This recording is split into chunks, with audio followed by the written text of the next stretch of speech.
Have you noticed that that tropical storm Humberto is going out to the Atlantic?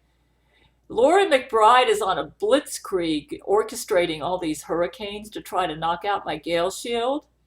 I'm hearing brain to brain that my Gale shield is super strong right now and it's killing off Loree McBride Jesuits. And um, my men are telling me brain to brain, though brain to brain can be inaccurate, that one of the reasons it's so strong is because I've become especially good at obeying the Gale commandment, thou shalt spend money only on food and bills, being mindful that spending money on a deal or impulse is not saving money if it's to buy more than you need or something you wouldn't have otherwise bought. So I've been that's usually my number one weakness. And well, for the past 6 months, I've started a new strategy to save money, and that is I only grocery shop once every 5 or 6 weeks. Though I do order some stuff online in between, but I'm mostly living off of food that I don't need to refrigerate. And that explains why I'm usually hurricane ready all year round now. And I eat mostly a vegetarian, mostly about 80% vegetarian. So basically I find that eating the same stuff helps me save money. Like I like my Cheerios, my Rice Chex, my pumpkin seeds, my chia seeds, my peanuts. I have that for a snack. And for breakfast, I usually have miso soup made with tofu, frozen kale. I throw in some green onions and some miso paste, and I make my miso soup. Every day I have red beans and rice with kombu seaweed in it and quinoa in there, so I get protein from quinoa. And then I also eat and then I make stir-fried rice vermicelli that has chicken breast, cabbage, shiitake mushrooms. I buy like a $20 bag of shiitake mushrooms that last me for about 8 months.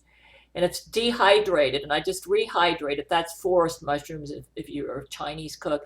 I just rehydrate it, and then I make a stir-fried dish with vermicelli in it, rice vermicelli, celery, cabbage, chicken breasts. I throw in a little bit of wine because I got a wine. I got a present for white wine or rice wine. I'll throw in some of that. I'll throw in some mirin, and I'll just stir fry it all together. And I made that yesterday. So I do spend a lot of time cooking, but it saves me money. Another dish that I eat regularly is I call it turmeric meatloaf, and it has turmeric, ginger powder, eggs, coconut milk. I use dried coconut milk, which I rehydrate, and it has onions and cumin, ginger powder, turmeric, and I mix all that together into a meatloaf. And I eat small portions of that on the days that I have my ground beef. And so I'm pretty much eating the same stuff. That saves me money. And I buy the spices in bulk, and then it lasts me a while. Another dish that I eat often is, let me see, I think I've pretty much covered it. Miso soup every day. I have, when I grocery shop, I will get salad. So I'll get like romaine lettuce, carrots, tomatoes, and then I'll get salad dressing. And when I have, just ignore that, that's my phone. When I have salad dressing, when I have salad ingredients, then I don't eat this.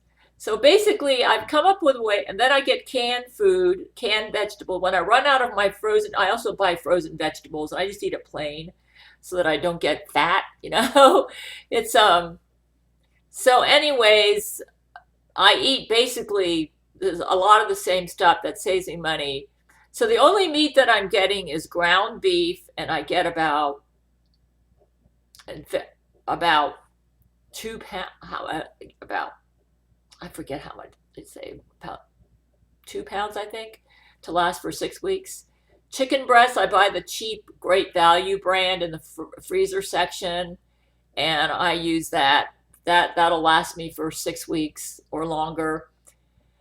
I get my protein from eggs. I eat eggs every day, and I buy the cheap great value brand eggs, the big container, 60 eggs for a month.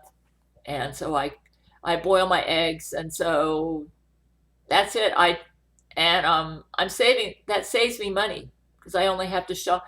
If I only shop every 6 weeks, it saves me money. I found that out. Um, there's a very interesting phenomenon happening right now. I lost a lot of major financial support. In fact, I do Excel worksheet and I send it to my men to let them know how I'm doing financially. And right now, my expenses equal my income, what I get. It's totally even. I do not have any extra for savings. And I've been living super duper tight. In other words, I'm only spending money on food and bills. And though I have noticed that Loree McBride's been trying to get me to, she's trying to get me to spend money. Her focus seems to be to get me to disobey the Gail commandments. So my focus has been to do the Gail commandments. Like my apartment manager called me up without any notice and said, we're going to tow your car because I need to get it moved so we can get some work done on our walls. He didn't give me any notice. This is the second time he's done this to me. So I wrote my men and said, you need to check this guy out. What's wrong with him? He calls me up when I'm sleeping because I tend to sleep in because I go to bed really late. So I sleep in off until like noon or later. And sometimes I forget to check my phone. I've got this new phone and it's kind of confusing me. And it's funny how he seems to know the days that I'm sleeping in. And those are the days he calls and says, he doesn't give me any notice whatsoever and says he needs to move he's going to tow my car if I don't move it because he needs to get work done. And he gets all huffy and self-righteous about it. I called my man and says, what is wrong with this apartment manager where he calls me up, no notice whatsoever, and says he's going to tow me. So far he hasn't carried it out. And I said, I actually got kind of pissed at him. And I said, why are you threatening to tow my car when you don't even give me any notice? No, you don't even tell me it needs to be moved. I said, I was sleeping when you called. That's why I wasn't able to do what you wanted. So I did it later. Anyways, I think my men had been dealing with him, but I think he might be he might be a Loree McBride Jesuit. So, and you know how expensive it is to recover your car after it's been towed. It's happened to me. It can be very, very expensive. So I think she's just trying to get me to disobey the Gail commandment so that I am barely going to be able to meet the Gail commandment for saving $100 this month. And I do not foresee that I can do it for October. And that's where I'm kind of having to fudge things. Like I'm putting off my shampoo cream rinse purchase till the end of the month. And I'm also putting off my vitamin and mineral purchase. I like to get Vitamin Shop brand.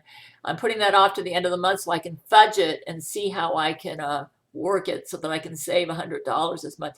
Next month, I don't see how I can save $100 unless I'm able to recoup some of the income that I've lost. I've lost some major financial support over the past 4 or 5 months, and I'm actually just barely making ends meet right now, just barely making ends meet. And then it didn't help that about 8 months ago, my rent went up $75, but the Lord showed me how I could save more money by shopping once every 5 or 6 weeks at the grocery store.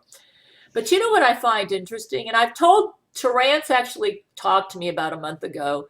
And he said, Gail, I know that Jesus will take care of your finances, so don't worry about it. And he usually tends to worry about my finances if I'm in genuine trouble. So if he's not worried about it, then I'm not worried about it.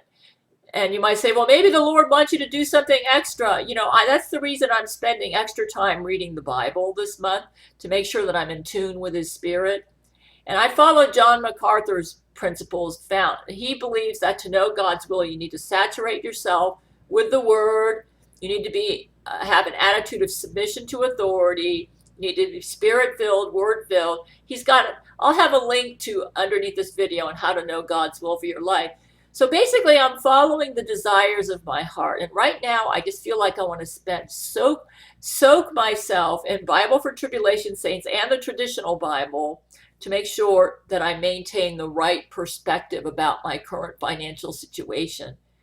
And the Lord seems to be telling me, just follow your heart for each day.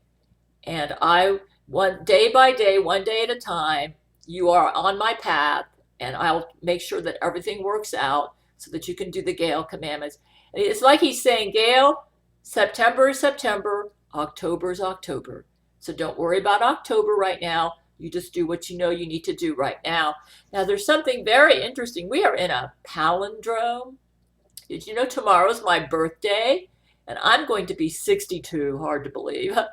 But what's really interesting is we are in a 10-day palindrome that started on September the 10th and ends on September the 19th. My birthday is September the 15th, and I am in Zechariah 9:15, where it says, and the Lord of hosts shall defend them, and they shall, with shields and sling stones are mentioned in there, and I'm the king. I am literally half King David.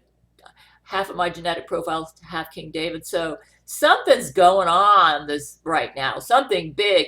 And I also found out from brain to brain communications that my Bible for Tribulation Saints has been added to the biblical canon, and all of the major evangelical seminaries like Dallas Theological Seminary are so happy to have this addition to the biblical canon that they're willing to die rather than let Loree McBride deny them the Bible part 2.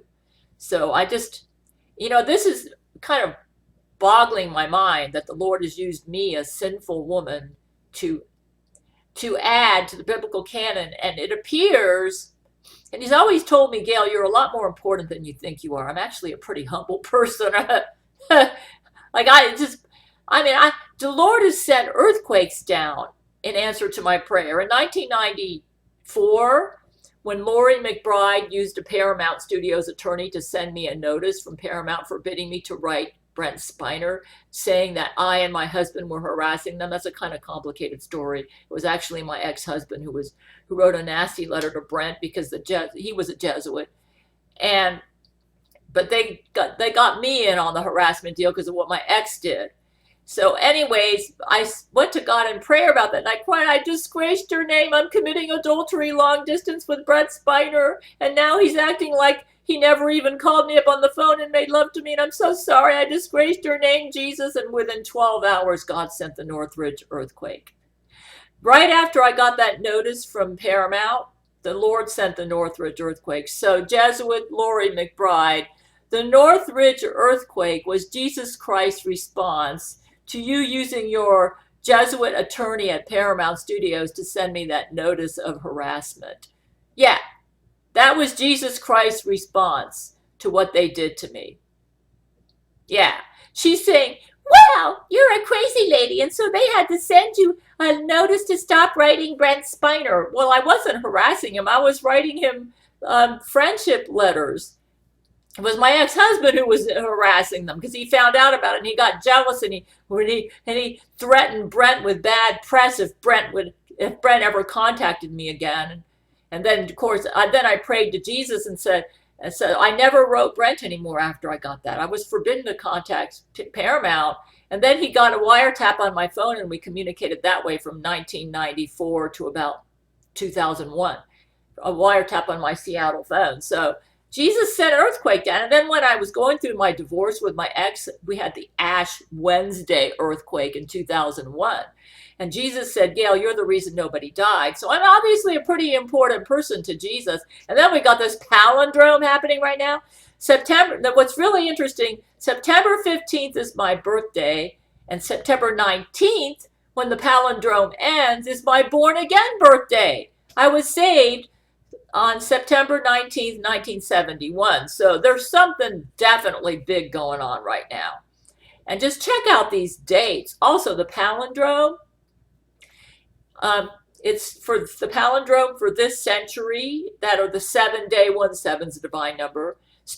I started my YouTube channel in 2011. And then Jesus started making appearances to us.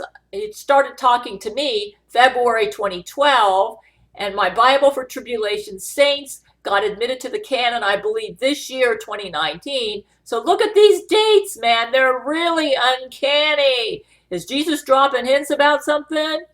It's like, yeah, Gail, this is big deal. Your Bible for Tribulation Saints has been added to the canon, and that is a super big deal.